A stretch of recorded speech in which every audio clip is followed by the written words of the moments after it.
let the feeling pass, because what I saw with cravings is that if I didn't act on them, or if I, using your techniques, if I move a muscle, change a thought.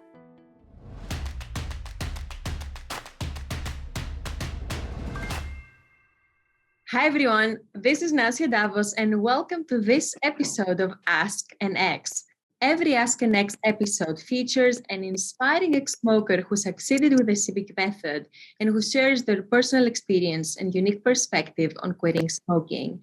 And the ex I have with me today joined our CBQ program and quit smoking on the 3rd of November 2019, and she's here to tell you how she did it. Please welcome Meg Shamon. Meg, welcome. Thank you so much for being here.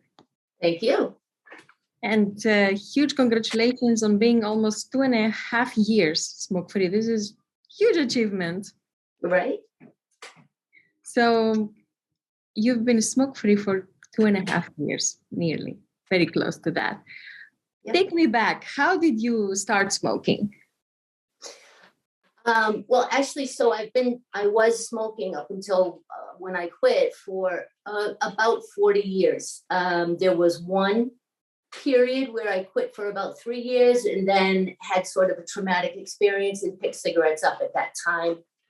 And then since that time, I just, I've always I want to quit. I know that I was smoking without my own permission. It's just made me feel awful. And I would say, well, another day, or no, another day, or, maybe tomorrow, maybe next month, maybe on my next birthday. So like that, I would just keep putting it off because cigarettes were, my friend.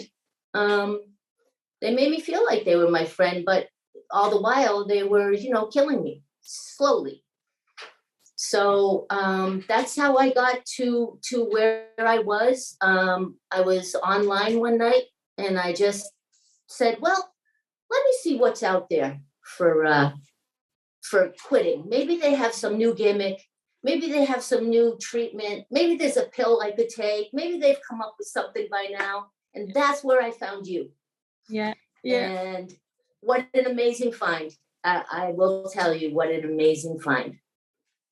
Well, thank you so much, Meg. I'm glad you found us. And I remember you said you were searching for something nicotine substitutes, and you clicked on a link by mistake. Yes. Yep. And it led you. And I got to your website. Yeah. So I do believe there was a little divine intervention on my clicking. That's just for me. But I seriously believe that I had help getting to you, getting to your program, as I briefly mentioned to you. At first, it looked a little, I will say it looked a little like, well, this is a little more work than just swallowing a pill. Yeah. But then I thought, so what? So what? Let me just really give this a try. Let me just throw all out, really give it a try, surrender to the whole process, and see what happens. If it doesn't work, it doesn't work. But at least let me try. Because I read some of your introductory material before I really, went through the whole site. And I thought, well, she's kind of asking for a lot here, but I think I can do this. And there I was. And you are right. I mean, it takes commitment and work. It's not a magic pill, but well done to you for deciding to give it a proper go and commit. Well, and I think that that's so important. And another thing I wanted to mention to anyone who's thinking about taking on this journey is that if you feel ready, go for it. If that feeling comes of I'm ready, I know I'm ready, I'm sick of being sick, I stink, I don't, the whole thing of it, I don't like anymore. If you get to that point, just grab on and go, because that feeling will go away. And then it could be another 5 years. So that's what I did. I grabbed on. I felt the program was really made for me. I loved it. It was great. It gave me a focus each day. It was so creatively designed for us addicted people. um, you know, but yet none of it was too much. None of it took forever. I mean, it was a very, easy each day, each morning prescription to follow. It was great. And I just wrote a couple notes because I wanted to make sure that yeah, and I it's didn't. been years, right? So yeah, well, yeah, yes, it has been a while. The most important thing I can say is that I followed your plan to the letter. I didn't skip a video.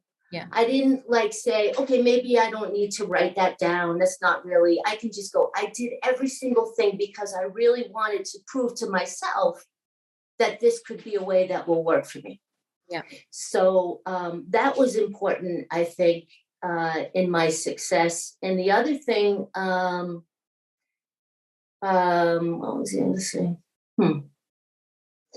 Well, just I think about if you feel ready, and the life changes. I mean, unfortunately, I only had 3 months before I was diagnosed with a severe neurological illness. But in that 3 months, I did feel the physical change. I felt my breathing was easier. I was walking 3 miles a day and just felt so good with it. I did get on this walking regime because I didn't want to gain weight, which, well, because of the disease, I couldn't really help that much. But I know that I will take the weight off too, just like I quit smoking. I mean, it's just, it has given me a lot of confidence in other areas of my life as well. Mm-hmm. Yeah. Yes, definitely. And what you mentioned, that following all the instructions is just so important to properly do this and show yourself that, I did everything that I could. And I know that a lot of things happened in your life during the quarantine, some not so pleasant, others more pleasant, like getting married and all those things. Yeah. But so congratulations, by the way. And when you were diagnosed, I mean, with this neurological, and I think it's also a rare autoimmune disease, right? Very. It's not, yes. How did your life change, and how did you navigate that as a new ex-smoker as well? It was hard. There were definitely moments when I would be either afraid or in a lot of pain or feeling discouraged. There were moments that I felt close. And my wife actually still smokes, so it wasn't like there were not cigarettes around that I could. I am still working to get her into this program. But yeah, I prayed a lot. That's just for me. That worked for me. I meditated. I learned sort of just sit quietly and let the feeling pass. Because what I saw with cravings is that if I didn't act on them, or if I, using your techniques, if I move a muscle, change a thought, if it came on me really strong, do something else, get a glass of water, make a cup of tea, so this method, these other methods that you teach in the program, I just would keep using them. And one of the ones, you'll probably remember, it's been a long time. So one of the ones, I think, you stand up and you yell. Yeah, you move your body. Yeah. You put yourself in a positive state. Yeah. Yes, I would do that quite a bit. That was one of my favorite ones. I could possibly scare the people around me, but that's fine. That's fine.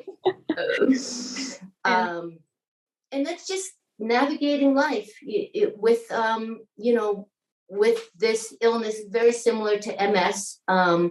So I did go through a period of about 8 months where I couldn't walk or use my hands independently. Yeah, but I would just like to say, and I hope it's okay, but there's always that edit button. Don't worry. There's a foundation for GBS and CIDP, and it's gbs-cidp.org. And it really helped me.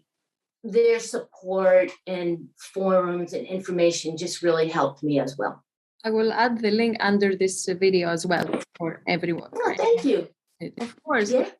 This is so important. Yeah, I'd love to. And I mean, 8 months you couldn't properly move. That's scary. And I know you've mentioned it before. This could have easily been an excuse to say, oh, I might as well smoke. Especially when you are a new smoker, especially when, you know, your wife smokes, there are cigarettes around. It's all the excuses were available to you, but you were so preoccupied with, you know, navigating this new reality. Right. How did you manage to stay true to your decision? The foundation was laid with your program. That's all I can say, because I've tried many other things. Somehow I got, you know, I felt each morning when I would get up and I would go to the video, like is prescribed, and I would do the workbook part of what I had to do for that morning. There was something happening in that. There was a lot of hope. There was a lot of feeling of you, Nazia, as a person, were there to help me. It wasn't just like I was watching someone on a screen. When we just said hello before we started taping, I told you I felt like I already knew you. It's like, oh yeah, I'm going to talk to Nazia today later on. I love that. So, and just a step at a time, a day at a time. Very important. Very important. Yeah. And looking back, which parts of the program? So you mentioned this technique about moving your body, and you also said it perfectly. Move a muscle, change a thought. I love that. This is like really encompasses everything that someone should remember when, you know, they have a challenging moment. Very, very nice. Very well said. I love it. Thank you. Yeah. And so what other parts of the program, if you can remember, helped you the most, or resonated you the most, or maybe, you know, stuck with you throughout these years? I'd say the best tool that I got from you early on was to envision myself in a situation where normally I would sit there with whatever and a cigarette, and see myself and look at myself as sitting there with whatever, cup of coffee, and no cigarette. And that being enough. I was perfectly comfortable, because the morning cup of coffee was the hardest time for me, always. So, you know, I had a lot of fear going in, because I knew that was a trigger point for me that morning. And envisioning myself as being totally content and happy with my cup of coffee out in the morning sun on a beautiful day, you know, it worked. It really worked. I mean, now when I sit outside and on the rocking chair with a cup of coffee in the morning, you know, I don't even think about a cigarette. Don't even think about it. Yeah. It's amazing. It's still really amazing. It really is. So it was, and this mental practice helped you project yourself into the future and give your mind the experience of enjoying that cup of coffee and being enough, like you said, just by itself, without having to smoke to complete the experience. Right. Right. So that was the thing I used most, and the thing I believe that helped me the most. Yeah, very, very important. Yes. And Yes. and something that I always ask when someone's significant other smokes, I always ask them, because it's many people worry about this.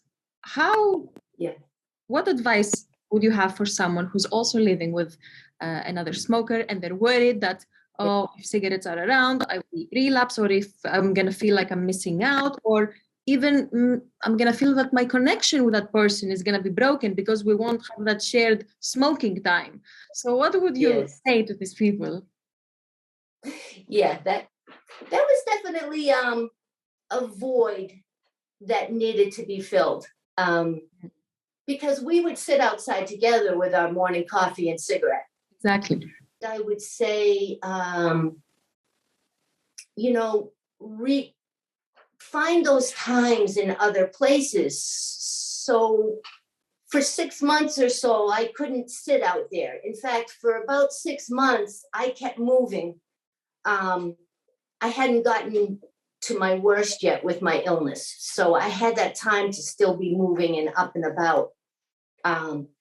So yeah, I moved. As soon as I was out of bed, I was sweeping the floor, or I don't know, I was just doing something along with my cup of coffee other than just sitting there. So I would have a different practice in the morning, and capture those times at another time. If my wife was outside having a cup of coffee and I knew she was smoking, then I'd go outside and sit a little distance away and still be able to share that time with her or have that conversation. But in the beginning, it was strange. I feel like we did miss some conversations in some time. It's funny you should mention that, because that was definitely something I had to work through. And I just would make the time in other situations. There's always another way. Yes, I love that. Exactly. There is always another way. And I like that you said, like, at the beginning, it was a new thing to navigate, and you stayed active, and you always try to find those moments to share with her. And so even if it's strange at the beginning, because there's nothing wrong, it's just different, to keep at it. And is that still an issue now, 2.5 years later? Not at all. Not at all. You can have coffee, smoke, it doesn't.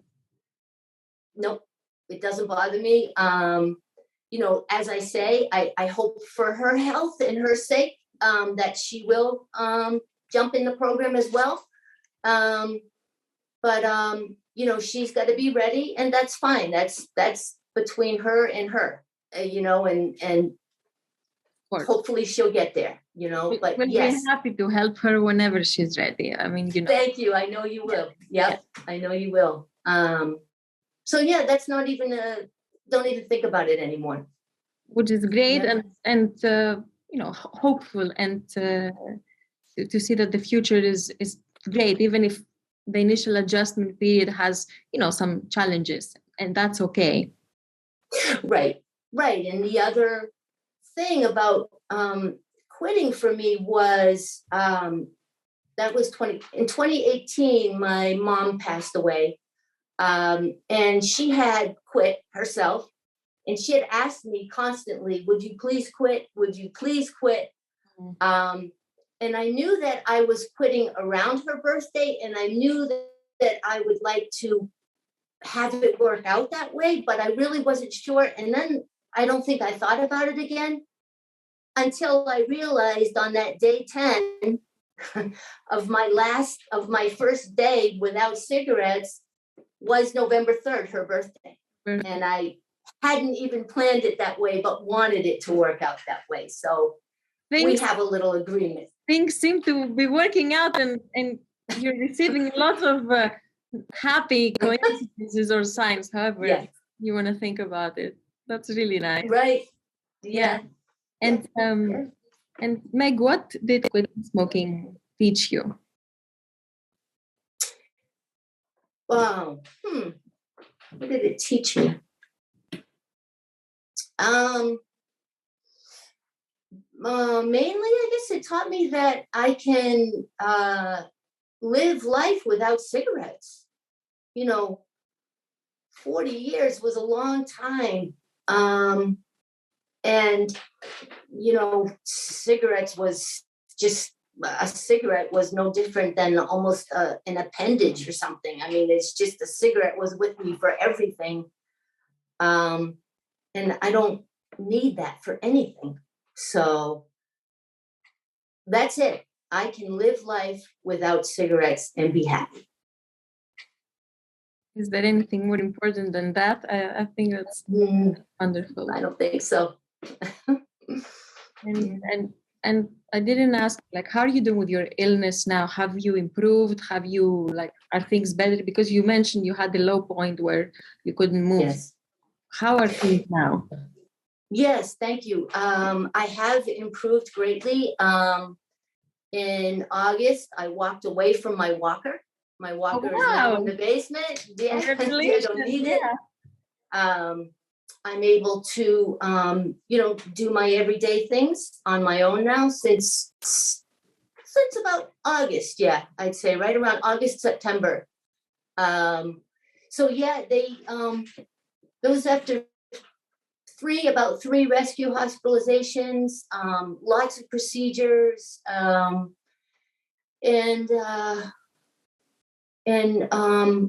it was a really difficult, scary, awful time. But with the support of my wife and my dear friends,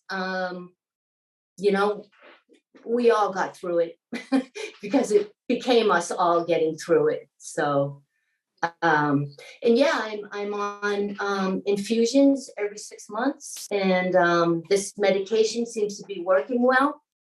Finally, they found the right mix of medication, and I'm good. I'm back to walking every day, and yeah, I feel very grateful. Yeah. I'm really happy to hear you're improving and getting there and achieving some more milestones, basically, since really nice. One last question that I think is very, very important. What advice would you give to someone who has been diagnosed with an illness and feels stuck between, wanting to be healthier and quit smoking, and at the same time feeling afraid to let go of their lifetime touch? What would you do? So they're smoking and they've already been diagnosed, right? They haven't quit yet. They haven't quit. In this example. But even if they have quit and they're relapsing, doesn't matter. Whatever you. Yeah. Okay. So I would say, well, I knew that there were certain things that could make this illness worse.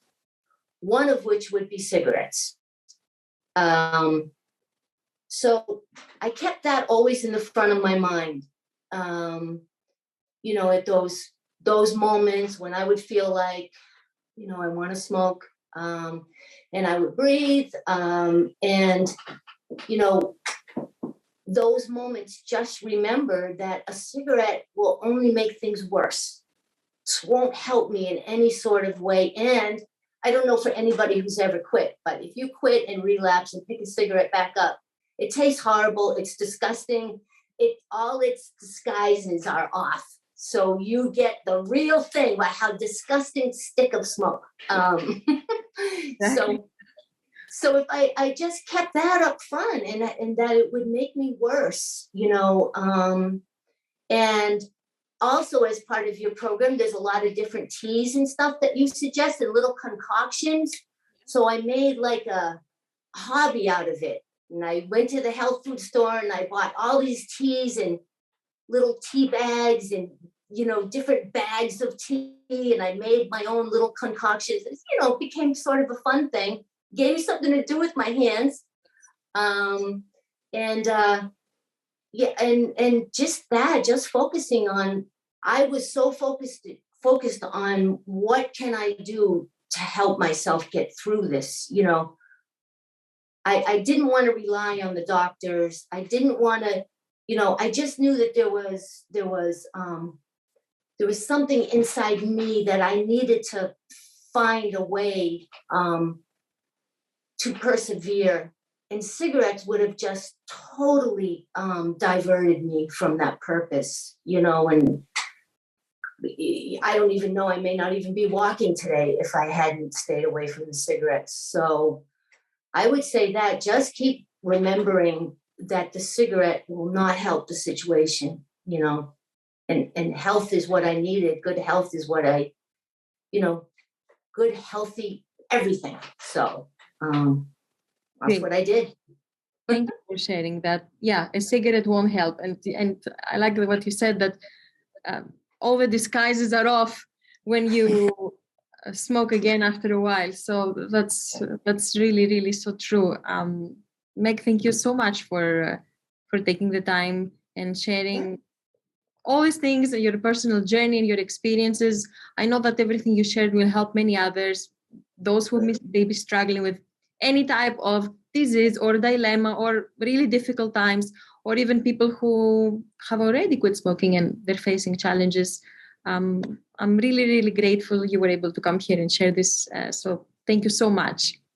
And thank you. And thank you for this wonderful program you gave to me. It's just, it's a godsend. So thank you. Take care. And nice to meet you face to face. Likewise. And thank you so much. And if you're here watching this video, please leave a comment below and let Meg and I know what you're taking away from her wonderful journey, and that can help you in yours. We're looking forward to reading your comments. Thank you all for being here. Meg, can you share one more time what is the website of the organization? Yes, it's gbs-cidp.org. Great. All right. Awesome. Thank you so much. Thank you.